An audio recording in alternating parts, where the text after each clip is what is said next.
আসিফ মাহমুদ সজীব ভুঁইয়া তার যে আমলনামা 18 মাসের আমলনামা অনুসন্ধান করে তিনি হয়তো গ্রেপ্তার হয়ে যেতে পারেন।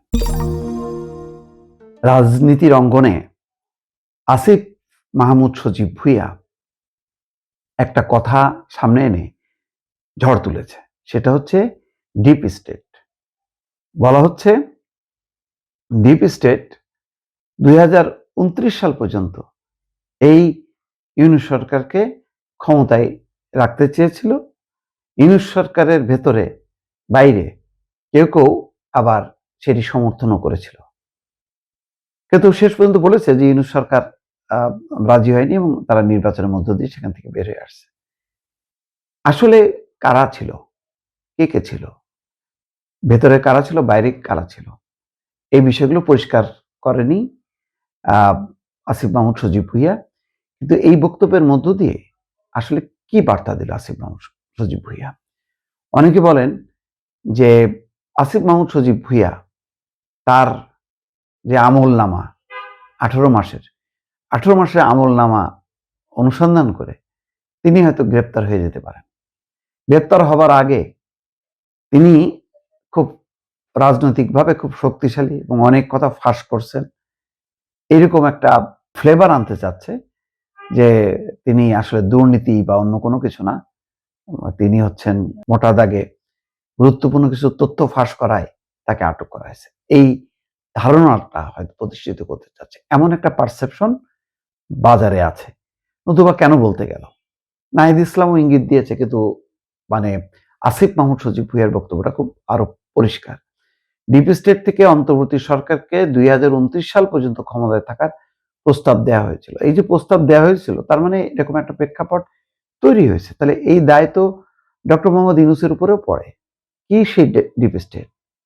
মানে বাংলাদেশের সেই আলোচিত যে কোনো দ্বীপ দিয়ে দেয়া, নাকি কি এমন মানে জড়ায় থাকবে যে সরকারকে তারা পরিচালিত করবে, সরকারের কিছুই করার থাকবে না?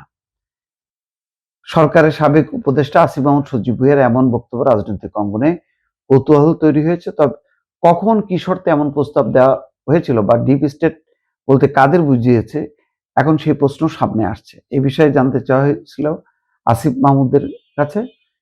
তিনি বলেছেন ডিপ স্টেটে বৈদেশিক সহ অনেকগুলো পক্ষ ছিল, তাই সুনির্দিষ্ট করে কারোর নাম উল্লেখ করতে চায় না। এটা তো কনস্পিরেসি। তাহলে সরকার কি এটা ছাড় দিচ্ছে, নাকি সব নজরে রাখছে, পরিস্থিতি বুঝে তারপরে জাল গুটানো শুরু করবে? বোঝা যাচ্ছে না। দেখেন, ক্ষমতায় আসার সাথে সাথে পরদিনই কিন্তু যেমন অলিকে নেপালে সাবেক প্রধানমন্ত্রী বা ক্ষমতাচ্যুত প্রধানমন্ত্রী অলিকে স্বরাষ্ট্রমন্ত্রীকে বালেন্দ্র শাহ যেদিন ক্ষমতা নিল পরের দিনই অ্যারেস্ট করে ফেল। এখানে কিন্তু ওই যে মাসুদ উদ্দিন চৌধুরী বা বামুন খালেদ, এদেরকে অ্যারেস্ট করতে কিন্তু একটু সময় নিল, 1 মাস সময় নিয়ে তারপরে জাল গোটায় নিয়ে আসলো। এখন আসিফ মাহমুদদের ক্ষেত্রে কি করবে নাকি করবে না, নাকি এটা কথার কথা পরিষ্কার না, কিন্তু একটা ধূম্রজাল তৈরি হয়েছে রাজনীতির অঙ্গনে। আসিফ মাহমুদ বলছেন, আমরা যখন সরকারের দায়িত্বে ছিলাম শুরুর দিকে আমাদের বিভিন্ন শক্তিশালী ইনস্টিটিউশন, যাদের আসলে ডিপ স্টেট বলা হয়, তাদের থেকে আমাদের অফার করা হয়েছিল যে আপনারা শেখ হাসিনা সরকারের যে মেয়াদ আছে 2029 সাল পর্যন্ত, সেটা শেষ করেন, আপনারা শেষ করেন, আমরা সহযোগিতা করি। এমন এমন কিন্তু ধারণা কোন কোন উপদেষ্টা মুখ ফসকে কিন্তু বলেও ফেলেছিল। দেখেন না, ডক্টর মোহাম্মদ ইউনূসও বলছে জনগণ তো আমাদেরকে 5 বছর 10 বছর 50 বছর ক্ষমতায় থাকতে বলে। এইগুলির মধ্যে একটা সুপ্ত বাসনা ছিল যে ক্ষমতায় থাকার। আসিফ মাহমুদ বলেন তাদের সার্টেইন কিছু শর্ত ছিল, যে তাদের কিছু কিছু জায়গায় ফ্যাসিলিটেট করা, এবং তারা পুরো রোডম্যাপও করে নিয়ে আসছিল যে বিএনপি নেতাদের তো সাজা আছে, তো সাজা থাকলে সাধারণভাবে নির্বাচন দিলেও তারা নির্বাচন করতে পারবে না, তো তাদের সাজাগুলো আদালতের মাধ্যমে লেংদি করা। এবং আপনারা জানেন এটা কিভাবে করা যায়, আদালত ডেট ঘুরিয়ে ঘুরিয়ে তারেক রহমানের নিজের নামেও সাজা ছিল, সে যদি সাজা প্রাপ্ত অবস্থায় থাকতো নির্বাচন হলেও তিনি বাংলাদেশের নির্বাচনে অংশগ্রহণ করতে পারতেন না। তার মানে বিএনপিকে ঝুলাই দাও, ওইভাবে রেখে দাও। এটা কি বিএনপির মনোযোগ আকর্ষণ করা? বিএনপির সুনির্দিষ্টে আসা কেনা? পরিষ্কার না। আসিফ মাহমুদ বলেছে যে আমরা কিন্তু সেটাতে সাই দেইনি, আমরা সবসময় গণতন্ত্রকেই সামনে রেখেছি এবং সেটার প্রতি কমিটমেন্ট অন্তর্বর্তী সরকার ছিল বলেই নির্বাচনটা হয়েছে। নির্বাচন যেন প্রশ্নবিদ্ধ না হয় সেজন্য আমরা নিজেরা আগ বাড়িয়ে পদত্যাগ করে চলে আসছি। আসলে আগ বাড়িয়ে পদত্যাগ করছে মানে শেষ মুহূর্তে করছে আর কি।